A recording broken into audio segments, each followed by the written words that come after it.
লাল সবুজ জার্সি গায়ে বাংলাদেশের মেয়েরা দাঁড়িয়ে আছে এশিয়ার সবচেয়ে বড় ফুটবল মঞ্চে। সামনে এশিয়ার পরাশক্তিরা, আর ইতিহাসের দরজায় কড়া নাড়ছে এক নতুন অধ্যায়। আগামী ৩ মার্চ থেকে শুরু হচ্ছে বাংলাদেশ নারী ফুটবল দলের এশিয়ান কাপ মিশন। প্রতিপক্ষ ৯ বারের চ্যাম্পিয়ন চীন, শক্তিধর উত্তর কোরিয়া এবং কঠিন লড়াইয়ের জন্য পরিচিত উজবেকিস্তান। প্রশ্ন একটাই, স্বপ্নের এই মঞ্চে কি শুধুই অংশগ্রহণ, নাকি ইতিহাস ছুঁয়ে ফেলার গল্প লিখতে যাচ্ছে বাংলার মেয়েরা? পুরো গল্পটা জানতে শেষ পর্যন্ত থাকুন, কারণ এই যাত্রা শুধু একটা টুর্নামেন্ট নয়, এটা বাংলাদেশের ফুটবলের ভবিষ্যৎ বদলে দেওয়ার লড়াই। প্রথমবারের মতো এশিয়ার শ্রেষ্ঠ আসর এএফসি উইমেন্স এশিয়ান কাপের ২১তম আসরে জায়গা করে নিয়েছে বাংলাদেশ। এটি কেবল একটি অংশগ্রহণ নয়, এটি একটি অর্জন, একটি স্বপ্নপূরণ, একটি যুগান্তকারী মুহূর্ত। গত ২ জুলাই মিয়ানমারকে ২-১ গোলে হারিয়ে কার্যত নিশ্চিত হয় চূড়ান্ত পর্বে ওঠা। সেই ম্যাচে দৃঢ়তা, মানসিক শক্তি এবং জয়ের ক্ষুধা দেখিয়েছিল বাংলাদেশ। সেই জয়ের পর থেকেই বদলে যায় দৃশ্যপট। প্রত্যাশার পারদ চড়ে বসে আকাশচুম্বী উচ্চতায়, কারণ এই দলটাই তো টানা ২ বার দক্ষিণ এশিয়ার শ্রেষ্ঠত্ব জিতে নিয়েছে। স্যাফ ওমেন্স চ্যাম্পিয়নশিপে রাজত্ব করা এই মেয়েরাই প্রমাণ করেছে, শেষ বাঁশি না বাজা পর্যন্ত লড়াই চালিয়ে যেতে হয়। ১২ দলের এবারের আসরে বাংলাদেশ পড়েছে বি গ্রুপে, যেখানে প্রতিপক্ষ হিসেবে আছে এশিয়ার সেরা শক্তিগুলো। ৩ মার্চ ওয়েস্টার্ন সিটির কমব্যাংক স্টেডিয়ামে ৯ বারের চ্যাম্পিয়ন চীনের মুখোমুখি হবে লাল সবুজ বাহিনী। এরপর ৬ মার্চ ৩ বারের শিরোপাজয়ী এবং বিশ্ব র্যাঙ্কিংয়ের শীর্ষ ১০-এ থাকা উত্তর কোরিয়ার বিপক্ষে নামবে বাংলাদেশ। আর ৯ মার্চ পার্থে উজবেকিস্তানের বিপক্ষে লড়াই দিয়ে শেষ হবে গ্রুপ পর্ব। অর্থাৎ শুরু থেকেই কঠিন পরীক্ষা। তবে বড় মঞ্চেই তো বড় দল হওয়ার সুযোগ আসে। চূড়ান্ত পর্ব সামনে রেখে ২৬ সদস্যের স্কোয়াড ঘোষণা করেছে বাংলাদেশ ফুটবল ফেডারেশন। দলে আছে ৪ নতুন মুখ, যা ইঙ্গিত দিচ্ছে ভবিষ্যৎ পরিকল্পনার।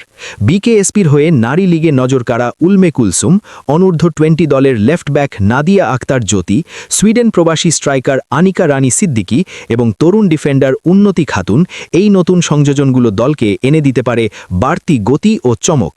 তরুণ আর অভিজ্ঞতার মিশলে সাজানো এই স্কোয়াডে স্পষ্ট বোঝা যাচ্ছে, শুধু লড়াই করাই নয়, পরিকল্পনা করে এগোতে চায় টিম ম্যানেজমেন্ট। তবে দল নির্বাচন নিয়েও আছে আলোচনা সমালোচনাও। ব্যাংককে সদ্য শেষ হওয়া প্রথম নারী স্যাফ ফুটসালে চ্যাম্পিয়ন হয়ে ফেরা কয়েকজন অভিজ্ঞ ফুটবলার, যাদের মধ্যে ছিলেন সাবিনা, কৃষ্ণা, মাসুরা, সিরাত, সুমাইয়া ও মাসুরা পারভিন, এবারও জায়গা পাননি দলে। কোচ পিটার বাটলার নিজের পরিকল্পনা অনুযায়ী দল সাজিয়েছেন। মূলত গত বছরের জানুয়ারিতে কোচের বিরুদ্ধে ১৮ জন ফুটবলারের বিদ্রোহের পর দলের আভ্যন্তরীণ সমীকরণে যে পরিবর্তন আসে, সেটির প্রভাব এখনও দৃশ্যমান। নতুন কাঠামো, নতুন দর্শন আর নতুন কম্বিনেশন নিয়েই মাঠে নামবে বাংলাদেশ। বাংলাদেশের ফুটবল ইতিহাসে এশিয়ান কাপের মূল পর্বে খেলার অভিজ্ঞতা আছে মাত্র একবার। ১৯৮০ সালে কুয়েতে পুরুষ দল অংশ নিয়েছিল এএফসি এশিয়ান কাপে। এরপর দীর্ঘ সময় পেরিয়ে গেলেও আর কোনো জাতীয় দল এই মঞ্চে উঠতে পারেনি। এমনকি ২০১৭ এশিয়ান কাপেও জায়গা হয়নি বাংলাদেশের। সেই প্রেক্ষাপটে মেয়েদের এই অর্জন নিঃসন্দেহে ঐতিহাসিক। তারা দেখিয়ে দিয়েছে, স্বপ্ন দেখলে, বিশ্বাস রাখলে এবং পরিশ্রম করলে অসম্ভবও সম্ভব হয়। এবারের আসর শুধু একটি মহাদেশীয় টুর্নামেন্ট নয়, এটি বিশ্ব মঞ্চে ওঠার সিঁড়িও। কোয়ার্টার ফাইনালে উঠতে পারলে ৮ দলের সামনে খুলে যাবে ২০২৭ ব্রাজিল বিশ্বকাপ এবং ২০২৮ লস অ্যাঞ্জেলেস অলিম্পিকে খেলার সম্ভাবনা। অর্থাৎ গ্রুপ পর্বের প্রতিটি ম্যাচই হয়ে উঠছে ভাগ্য নির্ধারণী। একটি জয়, একটি ড্র, সবকিছুই বদলে দিতে পারে হিসাব নিকাশ। বাংলাদেশ নারী দল এখন আর কেবল আন্ডারডগ নয়, তারা এখন আত্মবিশ্বাসী, সংগঠিত এবং স্বপ্নে বিভোর এক দল।